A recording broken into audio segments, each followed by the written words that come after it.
Hawak na ng motoridad ang 6 na menor de edad na nambugbog sa 14 anyos na PWD sa Parañaque City. Patay ang biktima.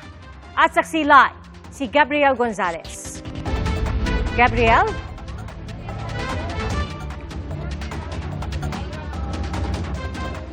Pia, kalunos-lunos ang sinapit ng isang menor de edad na PWD matapos siyang bugbugin ng mga kapwa niya menor de edad dito sa Parañaque City.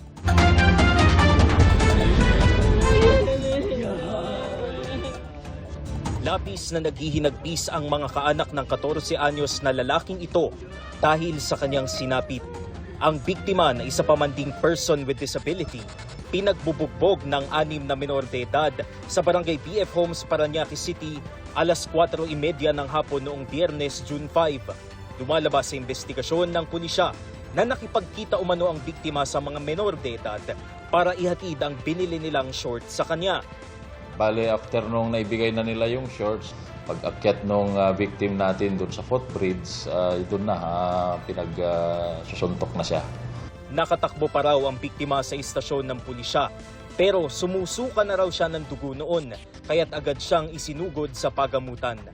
Dahil sa tinamong severe traumatic brain injury dulot ng pambubugbog, agad na nasawi ang biktima. Sa follow-up operation sa Barangay BF Homes, naaresto ang 6 na menor de edad. Sinubukang kunin ng GMA News ang panig ng mga menor de edad pero hindi tayo pinahintulutan. Ayon sa magulang ng biktima, walang kasing sakit ang sinapit ng anak. Mabait raw kasi ang kanyang anak at wala namang nakakaaway. Hindi ko inasahan eh. Kasi wala naman pong kaaway yung anak ko. Sana po, huwag na po nilang tularan yung mga pinag-aano nila. Kasi masakit po sa akin yung ginawa nila eh. Na walang kamalay-malay yung anak ko na ginawa lang nilang pang suntok, binugbog nila walang kalaban-laban.